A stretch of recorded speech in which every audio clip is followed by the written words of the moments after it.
یعنی آپ اگر اس شے کو یوں سمجھیں امام کیا ہوتا ہے، کیا عقیدہ ہونا چاہیے امام پر، ایک شیعہ ہونے کے ناطے بین اشیاء آپ کا کیا عقیدہ ہونا چاہیے امام پر؟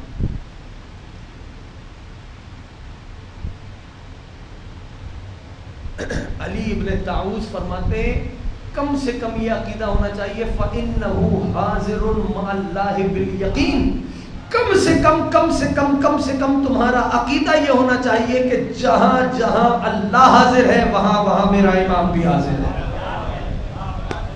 ہاں دوسری بات عرض خدمت کروں، یہ یاد رکھو اور خوب اچھے سے یاد رکھو، امام بے قصد ہو سکتا ہے، بے بس نہیں ہوتا۔ امام بے قصد ہو سکتا ہے، بولتے آؤ امام بے بس نہیں ہو سکتا، اس کو خوب اچھی طرح سمجھیں، یہ ہے امام۔ اور یہ بھی بات یاد رکھو شیعہ کوئی فرقہ نہیں ہے بھائی، جو شیعہ کو فرقہ سمجھ رہا ہے وہ اپنی اصلاح کرے۔ پتہ نہیں میں کہہ گیا ہوں آپ ہیں یا حیرانگی سے مجھے دیکھ رہے ہیں کہ یہ کیسی بات ہم سن رہے ہیں۔ شیعہ کوئی فرقہ نہیں ہے، شیعہ تو وہ اسلام ہے جو رسول نے دیا ہے۔ یا صاحب زمان، شیعہ تو وہ اسلام ہے جو رسول نے دیا ہے، خبردار اسے فرقہ نہ سمجھنا۔ شیعہ وہ اسلام ہے جو رسول نے آپ کو دیا۔ تو بہرحال اس کو خوب اچھی طرح باور کریں۔ امام، میں نے کیا عرض خدمت کیا، علی کا ہر بیٹا امام نہیں، سیدہ کا ہر بیٹا امام نہیں۔ اس لیے میں نے کہا کہ امامت سیدہ کا ورثہ ہے، ٹھیک ہے نا؟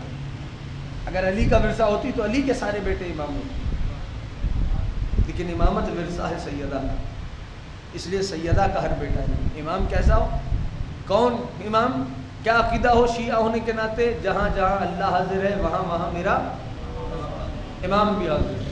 قوت بتلاؤں، طاقت بتلاؤں، کیا اختیار و اقتدار ہے، خدا کی قسم غور کیجئے گا۔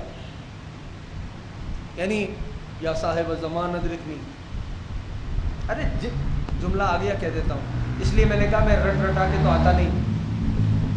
جن کی دنیا میں آمد کے لیے سیدہ کا مصلی چنا جائے،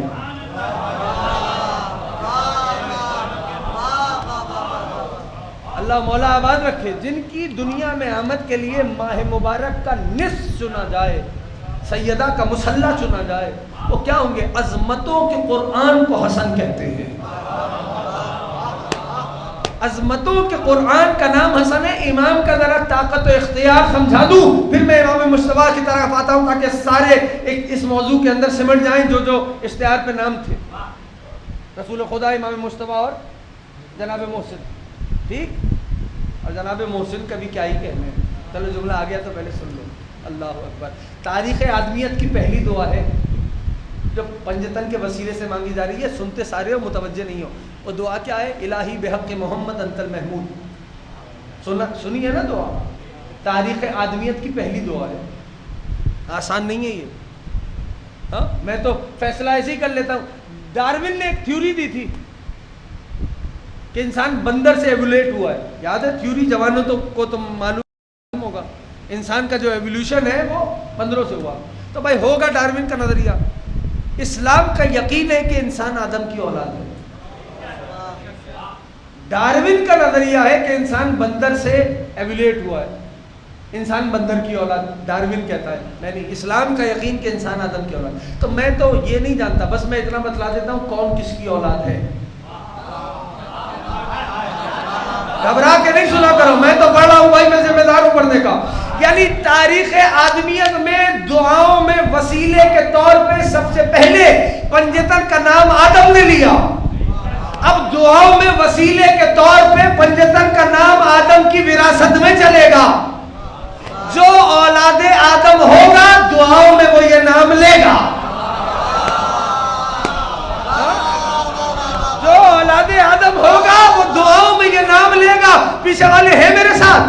اب عجیب جملہ ہے، دنیا بہت ترقی کر گئی، جاؤ یورپ جاؤ، بندر تو گاڑی بھی چلانے لگا بھائی، بندر گاڑی بھی چلانے لگا، ایون بندر لیٹر بھی ٹائپ کر رہا ہے۔ توجہ ہے تو جملہ کہوں، بندر لیٹر بھی ٹائپ کر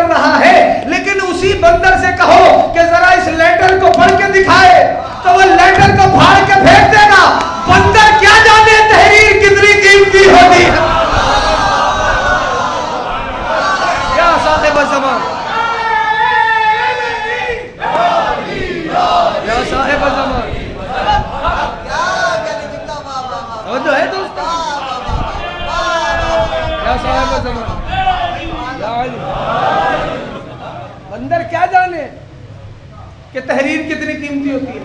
ہاں تو اب دعا کیا ہے؟ الہی بحق محمد انت المحمود بحق علی جناب محسن. قوت سے سننا. الہی بحق محمد انت المحمود بحق علی انت العالی بحق فاطمہ انت فاطر السماوات بحق الحسن انت المحسن. اے پالنے والے، تجھے محمد کا واسطہ تو محمود ہے، تجھے علی کا واسطہ تو اعلیٰ ہے، تجھے سیدہ کا واسطہ تو فاطر السماوات ہے، تجھے حسن کا واسطہ تو محسن ہے، تجھے حسین کا واسطہ تو قدیم الاحسان ہے. یہ دعا سنی ہے نا؟ یعنی ہر پنجتن میں سے ہر کسی کے نام کو اللہ نے اپنے نام سے ایکسٹریکٹ کیا. توجہ سے سننا، اپنے نام سے نکال کے نام دیا. وہ محمود تھا تو انہیں محمد کہا، وہ اعلیٰ تھا تو انہیں علی کہا، وہ فاطر تھا تو انہیں فاطمہ کہا، وہ محسن تھا تو انہیں حسن کہا، وہ قدیم الاحسان تھا تو انہیں حسین کہا. اگر یہاں تک آ گئے تو جملہ طاقت سے لے جانا. اب سوچو اس کی منزلت کیا ہوگی کہ اللہ نے جسے اپنا نام دے دیا ہو. یعنی جو محسن، جناب محسن کی زیارت پڑھے کتابوں میں، لوگ حیران ہوتے ہیں کہ صاحب جو دنیا میں آیا نہیں اس کی بھی فضائل ہے. ہاں بھائی، اگر تو آل محمد سے منسوب جوتی بھی ہے تو اس کے بھی فضائل ہوں گے. یہ یاد رکھیں، کھڑکی اور دروازے بھی اگر میرے مولا سے منسوب ہے تو اس کی بھی فضیلتیں ہیں. اس کو خوب اچھی طرح سمجھے. زیارت کا جملہ ہے اس پر سلام. جناب محسن کی زیارت کا جملہ ہے. ایک موسوعہ ہے زیارت نامہ، اس میں ہر معصوم کی زیارت تحریر ہے. ٹھیک، اس میں جملہ ہے کہ اس پر سلام کہ جسے اللہ نے اپنا نام دیا ہو. ہاں، یہ جناب محسن کی ہستی ہے. اور خوب غور سے محفوظ کریں جملے کو اور مجھے رخصت دیں. کہنا یہ چاہتا ہوں اپنے دوستوں سے، وقت ہو گیا مکمل. تیزی سے جملہ سنیں. امام کی طاقت کیا ہوتی ہے؟ بس یہ جملہ سنیں اور مجھے اجازت دیں. کیا امام طاقت، قدرت، اختیار کیا ہے؟ جانتے ہو، لکھا ہے مقتل کی کتابوں میں، لیکن مقام فضائل پہ سننا، مقتل کی کتابوں میں لکھا ہے کہ آسمان، یعنی پیاس اتنی شدید ہو گئی کہ آسمان دھواں دکھائی دینے لگا امام حسین کو. یعنی یہ عجیب جملہ ہے مقتل کا. آسمان دھواں دکھائی دے رہا تھا. یعنی ایک وقت آتا ہے نا کہ بندہ ٹوٹ جاتا ہے، آتا ہے نا ایک لمحہ ایسا آتا ہے کہ بندہ ٹوٹ جاتا ہے. ایسے موقع پر ابن زیاد کا خدا کی لعنت ہو اس پر. عمر صاحب کے پاس خط آتا ہے کہ حسین سے کہو ابھی بھی معافی مانگ لے. طاقت دیکھو، اختیار. آسمان دھواں دکھائی دے رہا ہے، معافی مانگ لے، زندگی دیتے ہیں، نہیں تو موت انتظار کر رہی ہے. تیور بدلے. امام سمجھو امام، مولا کا فرمان نہیں ہوتا. میں ممبر سے پڑھتا ہی نہیں. اس میں بھی یہ ہوا کہ نیچے والا ٹکڑا بڑا مشہور ہو گیا، آخری ٹکڑا. ابتدا کے ٹکڑے کی کوئی خبر ہی کوئی نہیں کہ ابتدا میں ہوا کیا. جیسے یہ خط پڑھا عمر سعد نے تو سلطان کربلا، آسمان دھواں دکھائی دے رہا تھا. سلطان کربلا نے فرمایا الدعی وابن الدعی قد رکض بین اثنتین الذلۃ والذلہ ہیہات من الذلہ. یہ جملہ آخری مشہور ہو گیا، ہیہات من الذلہ. قد رکض بین اثنتین، تو مجھے کہہ رہا ہے زندگی یا موت، ہیہات من الذلہ، ذلت حسین سے بہت دور ہے. توجہ کر رہے ہیں؟ یہ اختیار اور طاقت ہے امامت کی عزیزوں.